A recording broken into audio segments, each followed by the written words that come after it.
Adrian, how do you envisage wider kind of business energy costs playing out in the medium to long term? So I hate to be the harbinger of bad news.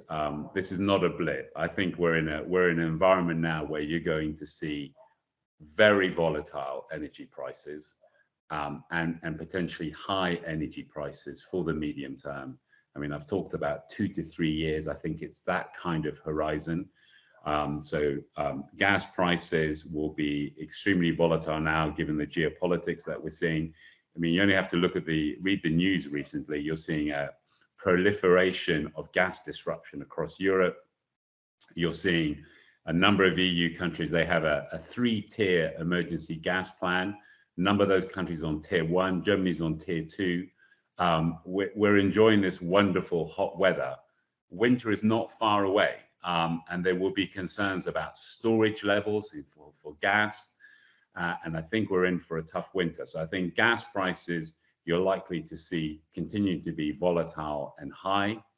The corollary of that is you'll see electricity prices. So a lot of our power generation is driven by gas prices. Therefore, you'll likely see power prices high and volatile. And there's already some indicators there that the average heating consumer bills for gas and electricity are going to be even higher.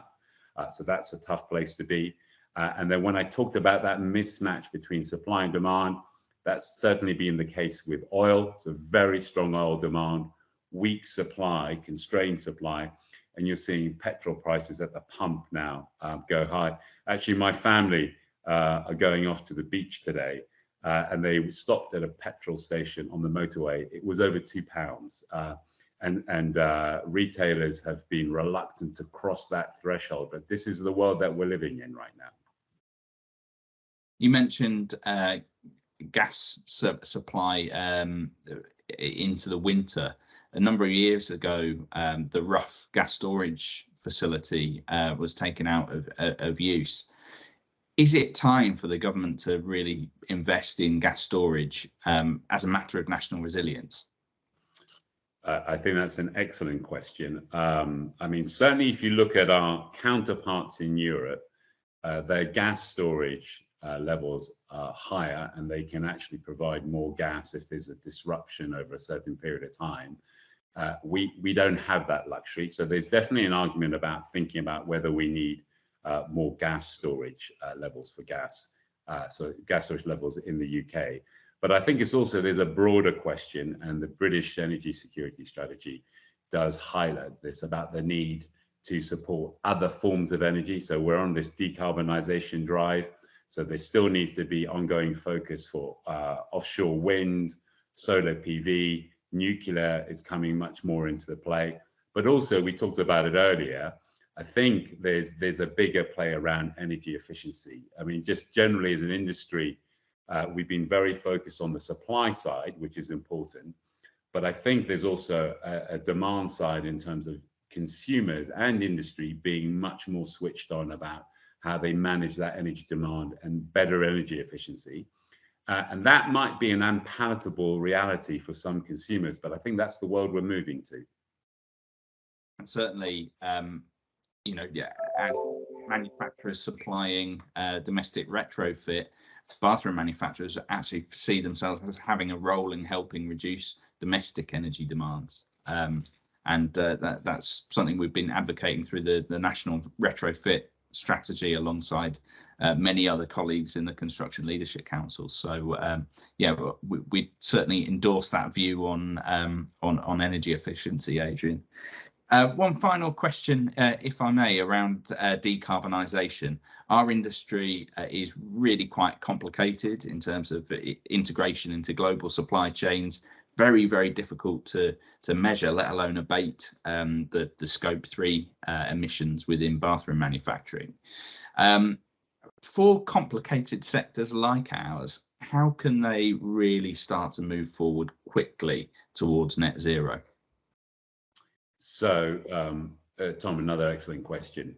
So let's just put this into context. The IPCC, the Intergovernmental Panel on Climate Change, came out with their 6th annual assessment a couple of months ago. And they said, basically, if we are to carry on that pathway to hit 1.5 degrees, we have to reduce global greenhouse gas emissions by 42% by 2030. That's not a long way away, and that's a lot of emission to reduce. So I think there is this very, quite rightly, a big push to address climate change and reduce emissions.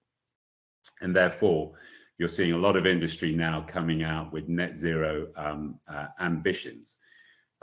Scope 1 and Scope 2 are the easier ones to address in terms of emissions. And just so that everybody knows, Scope 1 are those emissions that you generate from operating your assets.